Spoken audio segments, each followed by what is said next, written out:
کثرت سے درود پڑھنا. رسول اللہ صلی اللہ علیہ وسلم نے فرمایا جمعہ کے دن اور جمعہ کی رات کو کثرت سے مجھ پر درود پڑھا کرو. بس جو آدمی مجھ پر ایک دفعہ درود بھیجے گا اللہ اس پر 10 رحمتیں نازل کرے گا. اللہم صلی علی محمد. رسول اللہ صلی اللہ علیہ وسلم نے فرمایا تمہارے افضل دنوں میں سے جمعے کا دن ہے. اسی دن آدم علیہ السلام پیدا کیے گئے, اسی دن ان کی روح قبض کی گئی, اسی دن سور پھونکا جائے گا اور اس دن سب لوگ بے ہوش ہوں گے. اس لیے اس دن مجھ پر کثرت سے درود بھیجا کرو کیونکہ تمہارا درود مجھ پر پیش کیا جاتا ہے. کہتے ہیں لوگوں نے پوچھا یا رسول اللہ ہمارا درود آپ پر کس طرح پیش کیا جائے گا جبکہ آپ کا جسم بوسیدہ ہو چکا ہوگا؟ تو آپ نے فرمایا بے شک اللہ عز و جل نے انبیاء کے جسموں کو زمین پر حرام کر دیا ہے, یعنی فرشتوں کے ذریعے آپ تک درود پہنچایا جاتا ہے. انبیاء کے جسموں کو مٹی نہیں کھاتی, صحیح سلامت ہوتے ہیں ان کے جسم. سورۃ الکہف پڑھنا.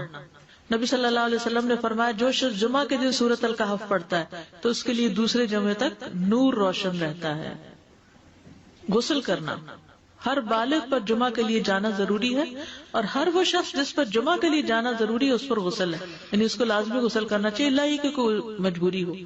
تو آپ اپنا اسکیجول اس طرح بنائے نا کہ جیسے اگر آپ ہر روز نہاتے پھر تو کوئی مسئلہ نہیں, لیکن اگر آپ ایک دن چھوڑ کے ایک دن نہاتے ہیں تو آپ پھر اس طرح اسکیجول کریں کہ جیسے آپ منڈے کو نہائے, پھر وینسڈے کو نہائے, پھر جمعے کو نہائے, پھر آپ سیٹرڈے سنڈے اگر نہیں بھی نہاتے پھر منڈے. تو اس طرح آپ جمعے کو مس نہیں کریں گے. یہ نہیں کہ جمعرات کو نہا کے جمعہ کو چھوڑ دیا یا جمعہ چھوڑ کے ہفتے کو نہائے, ایسا نہیں کرنا چاہیے. علماء نے غسل کے حکم کے بارے میں اختلاف کیا. بعض تو کہتے ہیں یہ واجب ہے یعنی فرض کے درجے میں ہے, اور جمہور علماء یہ کہتے ہیں کہ مستحب ہے, پسندیدہ ہے, افضل عمل ہے. حدیث میں آتا ہے جس نے جمعے کے دن وضو کیا اس نے اچھا کیا, اور جس نے غسل کیا تو یہ افضل ہے.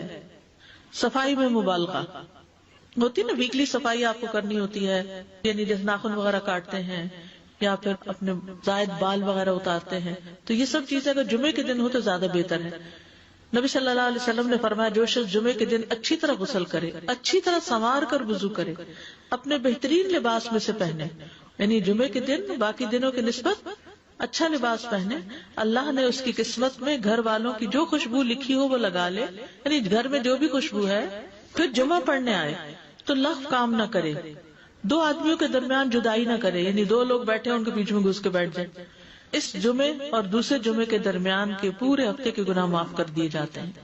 پھر مسواک کرنا. جمعے کی سنتیں بتاتے ہوئے آپ نے فرمایا اور تم پر مسواک کرنا لازم ہے. اچھا لباس پہننا.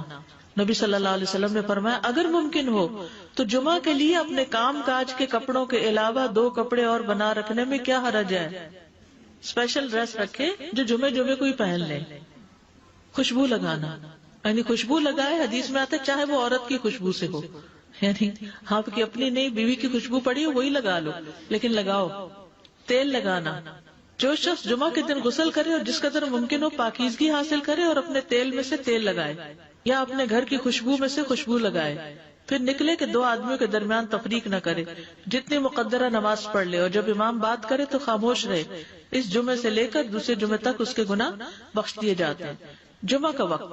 سورج ڈھلتے ہی جمعہ پڑھنا. سورج ڈھلتے ہی جمعہ پڑھنا. اول وقت جمعہ پڑھنا, بہت لیٹ نہیں کرنا چاہیے. ایاس بن سلمہ بن اکوع اپنے والد سے روایت کرتے ہیں, انہوں نے کہا کہ ہم رسول اللہ صلی اللہ علیہ وسلم کے ساتھ جمعے کی نماز پڑھ کر واپس لوٹتے تھے تو دیواروں کا سایہ اتنا نہیں ہوتا تھا کہ ان سے اپنے آپ کو سایہ مہیا کیا جا سکے.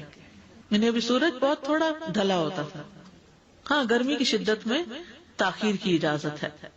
مسجد میں داخلہ. مسجد کی طرف جلدی نکلنا. تحیت المسجد ادا کرنا. عمر بن دینار کہتے ہیں انہوں نے جابر رضی اللہ عنہ کو کہتے ہوئے سنا کہ ایک شخص جمعہ کے دن مسجد میں داخل ہوا اس حال میں کہ نبی صلی اللہ علیہ وسلم خطبہ دے رہے تھے. تو آپ نے فرمایا کیا تم نے نماز پڑھی؟ اس نے کہا نہیں. تو آپ نے فرمایا کھڑے ہو 2 رکعتیں پڑھو. اب یہ بڑا اہم مسئلہ ہے. مسجد میں داخل ہو چاہے خطبہ ہو رہا ہو 2 رکعت پڑھے بغیر نہ بیٹھو, ٹھیک ہے. اور یہ کیا ہے؟ دراصل تحیت المسجد. یہ جمعے کی سنتیں نہیں ہیں, یہ کیا ہے؟ تحیت المسجد ہے. اور مختصر پڑھی جائیں, یعنی امام جب خطبہ دے رہا ہو تو چاہیے کہ 2 رکعتیں پڑھے اور دونوں میں اختصار کرے. نماز سے قبل ہلکا بنانے کی ممانعت. مثلا آپ جلدی چلے گئے تو یہ نہیں کہ ایک گروپ بنا کے آپس میں گپ شپ شروع کر دیں, نہیں, سیدھے ہی لائنوں میں بیٹھیے. انتظار کا وقت کیسے گزاریں گے؟ نفل پڑھ کے بیٹھ گئے ذکر اذکار کریں، قبلے کی طرف رخ کر کے لائنوں میں بیٹھیں، حلقہ نہیں بنائیں، بیٹھ کے خرید و فروخت نہیں کریں، تاخیر سے آنے پہ گردنیں پھلان کے نہ آگے جائیں۔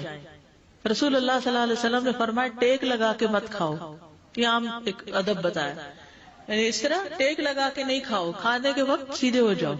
چھنے ہوئے آٹے کی روٹی نہ کھاؤ، میدا۔ مسجد میں کوئی جگہ مقرر نہ کرو کہ یہ میری جگہ ہے، آپ کیوں آج یہاں کھڑی ہوگی، کہ تم اسی میں ہی نماز پڑھو۔ کچھ لوگ ہوتے ہیں نا، آ کے مخصوص جگہ ہی پڑھتے ہیں، اگر کوئی اور وہاں ڈسٹرب ہو جاتے ہیں۔ اور جمعہ کے دن لوگوں کی گردنیں نہ پھلانگو، ورنہ اللہ تمہیں قیامت کے دن لوگوں کے لیے پل بنا دے گا۔ کیونکہ بہت اذیت کی بات ہے نا، بیٹھے ہیں لوگ باقاعدہ بعض اوقات کندھوں پہ ہاتھ رکھ کے اس کو تنگ کر اس کو تنگ کر، تو یہ نہیں کرنا چاہیے۔ اگر آپ کو اٹھنا بھی پڑ گیا بیچ میں تو واپسی پہ پیچھے کھڑے ہو جائیے، اگلی لائن مل جائے گی۔